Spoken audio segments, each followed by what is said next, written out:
हम पढ़े लिखे नेता हैं, हम पढ़ लिख के आए। जहाँ कलेक्टर, कप्तान और नेता और इंजीनियर और डॉक्टर और वैज्ञानिक पैदा होते, वहाँ का मैं अध्यक्ष रहा हूँ।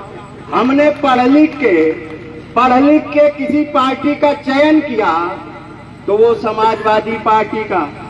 हम अनपढ़ नेता नहीं है कि हमें चाहे जो उन बहका ले गए, चाहे जहाँ चले जाएं, क्योंकि हम पढ़ लिख के आए। हमने देखा इस देश का भविष्य कौन संभाल सकता है। इस देश के गांव, गरीब, किसान, पिछड़े, दलित, शोषित, वंचित और सभी वर्गों के बीच में भाईचारा रखते हुए उनकी तरक्की की बात कौन कर सकता है। वो धरती पुत्र माननीय मुलायम सिंह हुआ करते थे और उन्हीं के रूप में माननीय अखिलेश यादव जी और बढ़ के आगे काम करने का काम करते। इसलिए हम लोग तो पढ़ लिख के थे।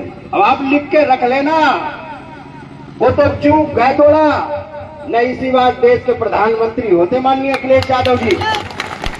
इन बेईमानों ने ये मोबाइल खरीदने के इनके पास रुपए न होते और ये डाटा भेजने वाले ये लड़के न बैठे होते फर्जी, और इन्होंने टीवी और चैनल खरीदा ना होता तो पता है जो 43 पे कांटा रुका वो 75 पे कांटा रुकता जाके 75 पे। इसलिए इन्होंने बेईमानों से लहर रुकवाई। कोई कहता था 5 सीटें जीतेंगे, कोई कहता था 2 सीटें जीतेंगे, कोई कहता था अखिलेश यादव हार जाएंगे। यही तो कहते थे बेईमान लोग। और हार रहे थे मोदी, बताए हार रहे थे मोदी। जो 5-5 लाख से जीतते थे वो मुश्किल से, और पता है काउंटिंग के दरमियान ही पता है एसडीएम को हटा के बेईमानी करके जीतना पड़ा इनको। इतने बेईमान लोग हैं। और शाहजहांपुर भी हारे नहीं हो, हराए गए हो। खन्ना जी आपने हराया है ज्योत्सना को, अब की हम भी देखेंगे तुम कैसे जीतोगे। अब की देखेंगे तुमको कैसे जीतोगे तुम। अरे एक पढ़ी लिखी लड़की आई थी, माननीय अखिलेश यादव जी ने उसको टिकट दे दिया। ये लोग कहते थे सपा अनपढ़ों की पार्टी है, यही कहते थे। और जब पढ़े लिखे ले आओ तो उन्हें हराने में लग जाते। भाई हमारी अनपढ़ों की पार्टी है तो तुम हराए क्यों रहे हो। तुम अपना जीत लो, विद्वान लोग हो, क्यों जीत लो, विद्वान लोग हो, जीत लो, तो बेईमानी क्यों कर रहे हैं। हम लोग बाहर बैठे रहे, हमारे किसी विधायक और एमपी को जाने नहीं दिया अंदर। हम लोगों को कहा कलेक्टर ने कि भाई विधायक मंत्री कोई नहीं जाएगा, पूर्व मंत्री और सरकार का भी कोई मंत्री और विधायक नहीं जाएगा। तो हमने कहा चलो फिर कोई बात नहीं, जनता ने हमारा चुनाव लड़ लिया है, जीत गए और ये जाए ना अंदर। और पता नहीं कौन गेट से खन्ना जी अंदर से पहुंच गए, हम लोग बाहर ही बैठे रहे। कौन से गेट से चोरी से पहुंच गए हमें वो बाद में वीडियो मिला। अगर हमें पहले पता लग जाता तो खन्ना जी से हम वही काउंटिंग में आर पार की लड़ाई लड़ते हैं। आर पार की खन्ना जी जिस यूनिवर्सिटी में आप पढ़े हो उस यूनिवर्सिटी का मैं अध्यक्ष रहा हूँ।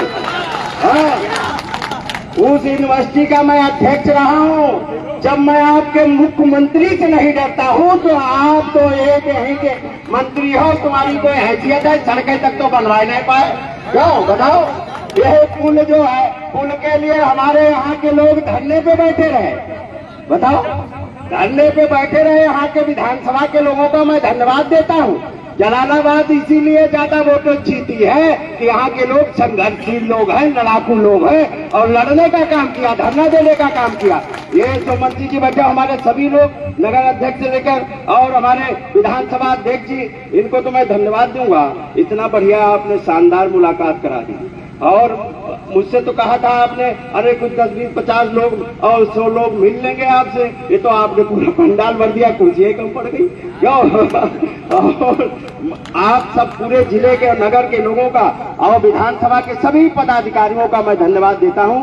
ये इसीलिए ऐसा है, यहाँ पता है यहाँ का कार्यकर्ता, नेता, जनता सब बहुत जागरूक है जरूर गंगा किनारे क्यों, लेकिन है बहुत जागरूक। इन्होंने जो मिसाल पेश की पूरे मंत्री संतरी सब लगे रहे, उसके बाद में भी यहाँ 20,000 से जितवाई दिया। क्यों? और हमें लगता है अगर 10, 12, 15 दिन और समय मिल जाता तो जीतते यहाँ 50,000 थे आप। क्यों? सारे मंत्री विधायक सांसद सब लगे रहे। और उसके बाद में जब बताई वो चुनाव खाली हो गया बरेली, तो सारे वहां से भी नेता आएंगे, सारे आएंगे।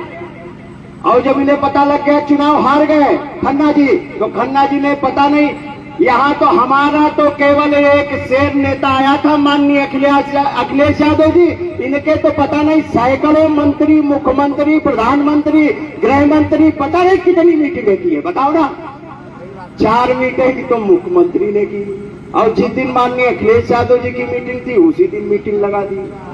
प्रधानमंत्री, गृह मंत्री और पता नहीं डिप्टी सीएम, स्टूल मंत्री सबे आए।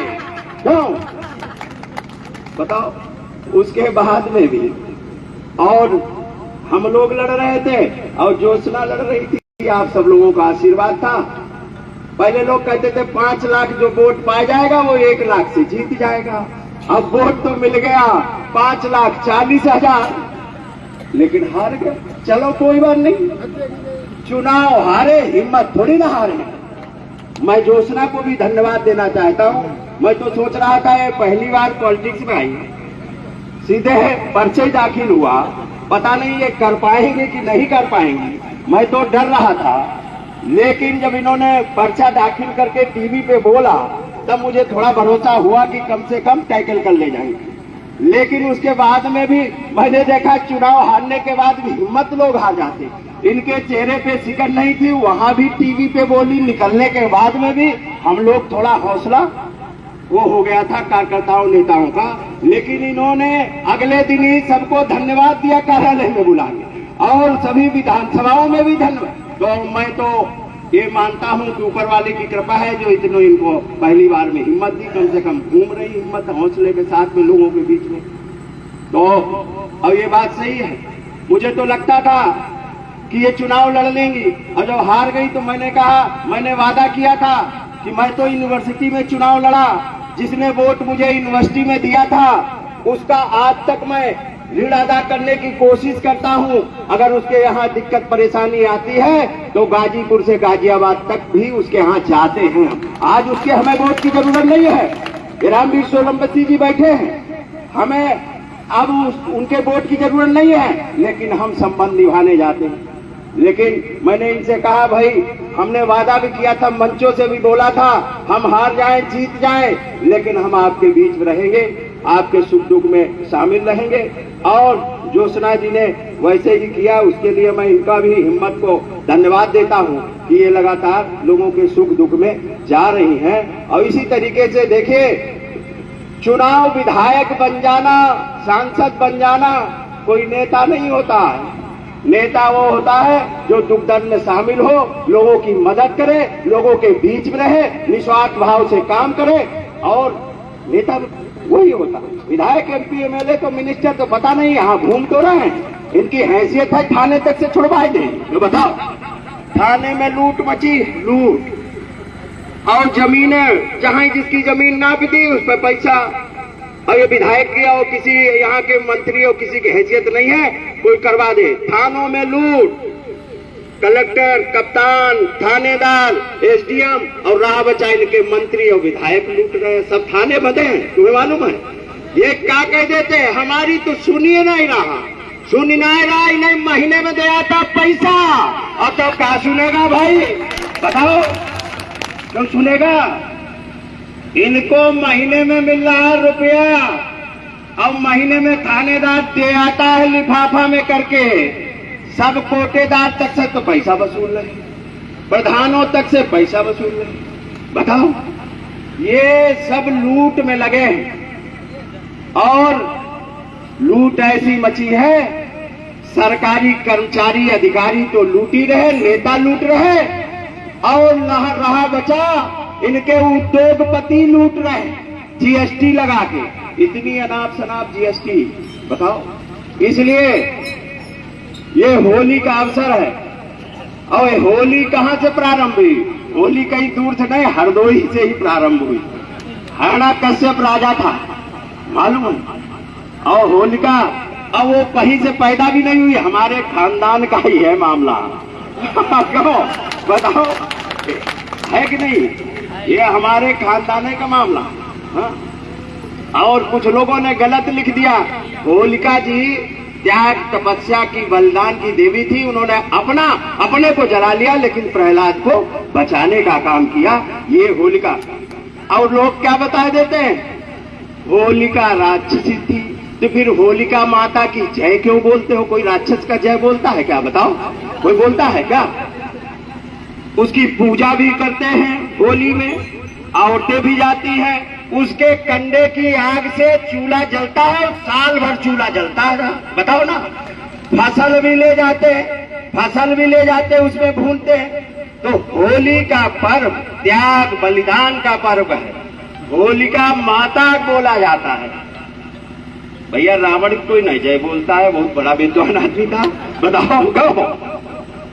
तो लोगों ने लिख पढ़ दिया, हमारे भोले भाले लोगों को पता नहीं क्या क्या समझा दिया। इसलिए ये भी सब समझने की जरूरत है। नहीं जे लोग 500 बरस वाली पता नहीं कौन सी किताब ले आए जो देखिए ना हो, और बताए नहीं कहीं यहाँ पे ये था, यहाँ पे मंदिर, ये मंच बनी, इसके नीचे तो पता नहीं क्या है, खुदवाओ। कहाँ खुदवाओगे भाई? तो इसलिए इन बेईमानों से सावधान रहना। ये ध्यान हटाने के लिए हमारे बीच में ये आपसी भाईचारे का त्योहार है, होली में भी विघ्न डालने के लिए इन्होंने पूरा प्रयास किया। कोई मुसलमान सैयद साहब, और अगर किसी ने सुना हो, किसी मुसलमान ने कहा हो कि होली मत खेलना, किसी ने सुना क्या? किसी मुसलमान का बयान सुना? नहीं सुना। अपने यहाँ पर बीजेपी वाले बोल रहे हैं कि होली में रंग डालेंगे, जिसको निकलना हो निकले, ना निकलना हो ना निकले। अरे कोई मना कर रहा, मुसलमान सैयद साहब भी खेलते होली। और मैंने देखा बाराबंकी में वो देवा शरीफ में तो पूरा आज से थोड़ी ना, जब इनके बाबा दादा पैदा नहीं होंगे तब से वहाँ होली खेली जाती है देवा शरीफ में। बताओ, मस्जिद मजार है वहीं खेला जाता है। तो ये हमको आपको गुमराह करेंगे। ये तो भगवान राम को भी यही लाए थे, कह रहे थे भगवान को लाए, और भगवान ने दिखा दिया कि ये तो बहुत बेईमान है। ये तो जब हमें को पैदा कर रहे हैं, तो इन्हीं को फिर उन्होंने वहां पता है माननीय अखिलेश यादव जी ने दे दिया अवधेश पासी को, और माननीय अवधेश पासी को भगवान राम ने जिताने का काम किया, उन बेईमानों को हराने का काम किया। सामान्य सीट थी, वहां एससी का दे दी। अब भगवान रामो नाराज है इनसे, है कि नहीं? कहो कि जब भगवान रामो का अपमान कर रहे हैं, इन्होंने भगवान राम के नाम को बढ़ाया नहीं, घटाया है। नहीं तो सुबह उठ के सब राम ही राम करते थे, इसके अलावा कोई नहीं करता था। हम लोग दुआ सलाम भी करते थे, राम ही राम करते थे। क्यों? इसलिए और ये भगवान राम की भी ठेकेदारी लिए। अरे हम तो निषाद मल्लाह कश्यप घर में पैदा हुए, जहां भगवान राम राजा थे तो दूसरी तरफ महाराजा निषाद राज थे। और जब भगवान राम को वनवास हुआ तो भगवान राम वनवास बन जाने लगे, तो उनकी सीमा रेखा में पहुंचे तो हमारे निषाद राज ने उनका आवभगत किया और कहा हमारी गद्दी पे बैठ के शासन करो। तो भगवान राम ने कहा नहीं, मुझे वनवास दिया गया, मैं वन में रहूंगा। तो उनकी पूरी व्यवस्था की, और जब जाने लगे तो नदी भी पार करवाया केवट ने, और उतराई भी नहीं दी। क्या उतराई नहीं थी केवट? नहीं दी। अब क्या कहा था कि हम आपको नदी पार कर रहे हैं, और जब मौका पड़े तो हमें भवसागर पार लगा देंगे। यही तो बात है। और इन बेईमानों ने यही कह के 3-3 बार दिल्ली नाव पार लगवा ली, और उत्तर प्रदेश में 2 बार पार लगा दिया, हमारी नाव डुबो दी। बता दो ना। अरे कश्यप निषादों को हक अधिकार मिला था। अब ये हाँ, यहाँ तो भ्रम फैल, बीजेपी वाले कितने भ्रमजाली होते। ये गौड़ लिख रही थी, कहीं वो तो कश्यप ही नहीं, यही तो बात। हाँ, और कुछ हमारे लोग भी पढ़े लिखे बेचारे कम है, वो भी भ्रम गए। अरे ये कश्यप, निषाद, बिंद, मल्ला, केवट, कहार, गुड़िया, माझी, मझवार, नायकवाद, तुरैया और गौड़, ये सब एक ही हैं। जैसे शुक्ला तिवारी चौबे और तिवारी और दुबे और ये है, वैसे ये है। क्यों सोमवंशी जी, आप भी राठौर लिखते हो, कोई चौहान लिखते हो, लेकिन हो तो क्षत्रिय है। क्यों? तो ऐसे ही हम लोग एक है, भ्रमजाल फैला दिया इनके बारे में। तो लेकिन अब सब अफवाह दूर हो गई और सभी लोगों ने, इसलिए इन बेईमानों से, कन फुकवाओं से सावधान रहना। पता नहीं चुनाव आएगा तो क्या अफवाह फैला देंगे। ये जनता में काम करके नहीं जीत सकते, इनकी हैसियत नहीं है काम कर ले। ये केवल लफाजी करके जीतना चाहते हैं, लफाजी करके। ये मुख्यमंत्री क्या है? मुख्यमंत्री तो लफाजबाज पुराने हैं, दंगा एक्सपर्ट है। दंगा के अलावा कोई एक्सपर्ट नहीं कि बढ़िया सड़क बना दें, बढ़िया अस्पताल बना दें, बढ़िया यूनिवर्सिटी बना दें, बढ़िया नौकरी दे दें, गांव में बढ़िया पुलिस को गाड़ी दे दे जिससे टाइम पे पहुंच जाए। ये माननीय अखिलेश यादव जी ने करने का काम किया। एम्बुलेंस पहुंचती है गांव, गरीब आदमी को अगर बीमार पड़ जाए, हम लोग तो ग्रामीण क्षेत्र के हैं, कोई नहीं जाता था अस्पताल। अंतिम समय तक, जब तक हिलता डुलता रहता था आदमी, तब तक अस्पताल नहीं जाता था। अब माननीय अखिलेश यादव जी ने एम्बुलेंस चलाई, बटन दबाओ 108, एम्बुलेंस घर आती है, लेके जाती है। गर्भवती महिलाओं को 102 नंबर बटन दबाओ, लेके जाती है।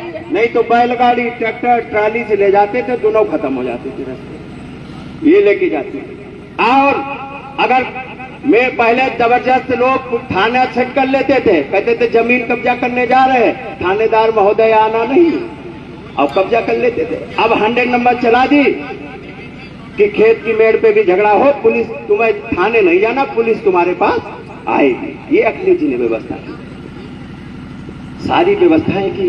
नौकरियां थी, अब तो ये नौकरियां खत्म कर रहे हैं, आरक्षण भी खत्म कर रहे हैं। और आरक्षण के चक्कर में सोमवंशी जी, हमारा तो खत्म ही हो रहा, खत्म तुम्हारा भी कर रहा है।